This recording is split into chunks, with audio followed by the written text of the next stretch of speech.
Before books were written, before pens were invented, before classrooms existed, stories were already being told. They were sung, narrated, performed, and remembered. That, my friend, is oral literature. Hello and welcome to the Language and Literature Podium, the space where words meet real life. If you are a student preparing for exams, a teacher sharpening content delivery, or a lover of African culture, this lesson is for you. Today, we are unpacking oral literature, one of the most tested and most misunderstood topics in literature.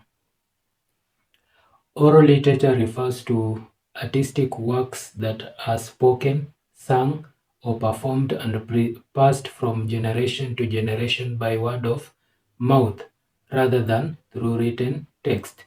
It includes stories, songs, poems, riddles, proverbs, chants, and performances used to entertain, educate, preserve culture, and transmit values.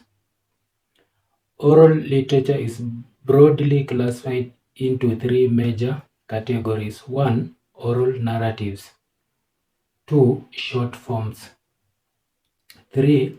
Songs or oral poetry.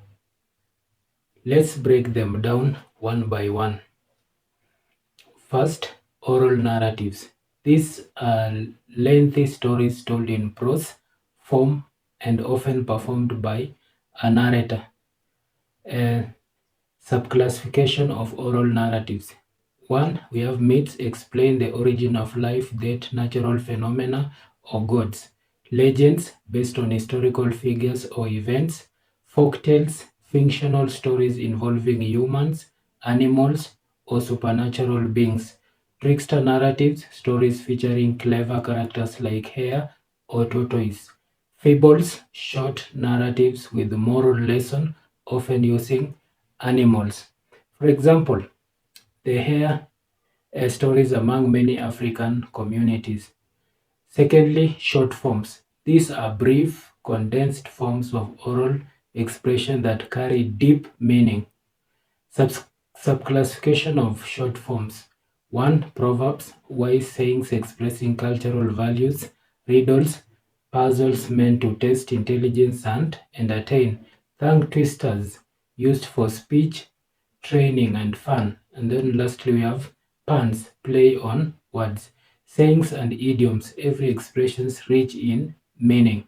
For example, a stitch in time saves nine. That is a proverb. Songs or oral poetry. This category involves rhythm, repetition, performances, and audience participation.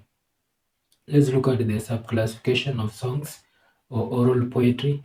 We have lullabies sung to soothe children, praise songs, celebrate heroes, leaders, or warriors, work songs sung during communal labor, war songs inspire courage, religious songs used in worship and rituals, satirical songs, they criticize social behavior. Key features: the use of repetition, call and response, imagery, and symbolism. Unfortunately, many students struggle with literature not because it is difficult, but because it is poorly explained. Here on the Language and Literature Podium, I simplify literature, connect it to real life, and help you score better while appreciating African culture.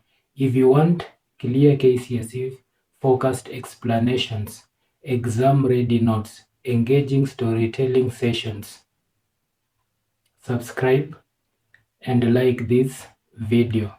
In conclusion, oral literature is not just old stories. It is the foundation of the modern literature, culture, and identity. When we understand it, we understand who we are and where we come from. Thank you very much.